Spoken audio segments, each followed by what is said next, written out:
I grew up in Jersey. When I broke in 92, 93, 94, everyone wanted to work with Chris Candido.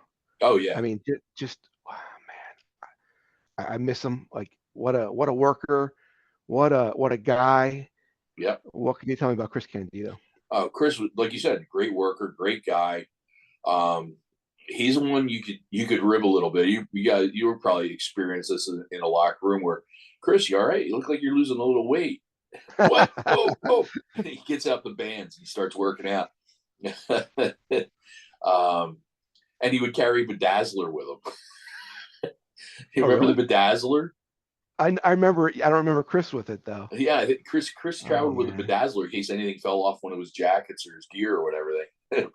They Chris, we were the tailor section of ECW. Chris would have his Bedazzler, and I always had, I don't know why I think maybe it was Buddy who told me this, carry a thread needle with you. So that's, I would sew pants and stuff. But yeah, Chris was a great worker. I mean, Chris, before ECW got big, Chris was with us before he went to Smoky Mountain. It was him, Johnny Hotbody, and Christopher Michaels, Yeah, who Suicide were, Blondes, right? yeah, the Suicide Yeah, Blondes. yeah. It's hard to be around Chris and not smile. Yeah. It's hard to be around him and not be in a good mood. He loved pro wrestling. Like, Hmm. some people they do it for a job. Some people they lose their passion. Chris Candido loved pro wrestling. Yeah. Yeah. He was, when he was in a building, whether he was there to watch or work or just, anything, and he was home. It was where he was meant to be. And he just loved it. And he was, I mean, he could probably, if he had been still with us, he'd probably be the greatest trainer in the world. Yeah, And yeah. not just moves, but psychology and getting the business.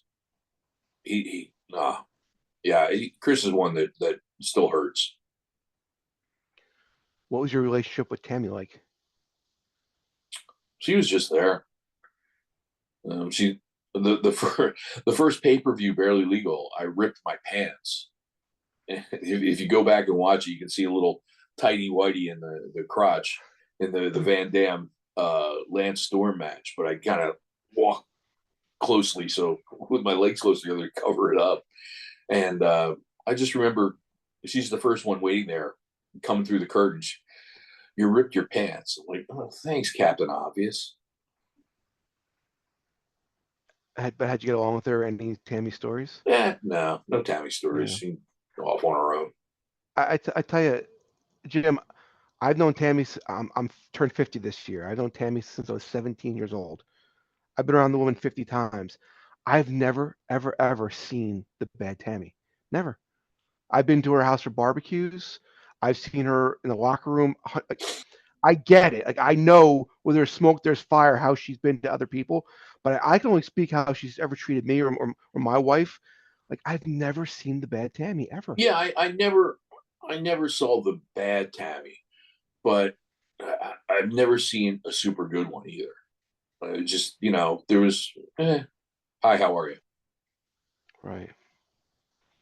Right. I had Chris's brother on the show, and he has some crazy Tammy stories. And Oh, gosh, I bad. mean, she should there should be an island somewhere called Tammy Sytch. She should be living on it, counting her millions with the potential she had in pro wrestling. Yeah, She should be set for the rest of her life. It's so sad. Didn't turn out that way for her. she is sitting on an island now. You're right. You're right. If promoters want to reach me, the best way to do that is on X or Twitter, and it's at Jim Molineaux. It's all one word, all lowercase. Or you can search me on Facebook. I'm on Facebook, um, and usually have all my information there, where I'm going to be, um, and how to reach me if you do want to use me. And I'm taking bookings.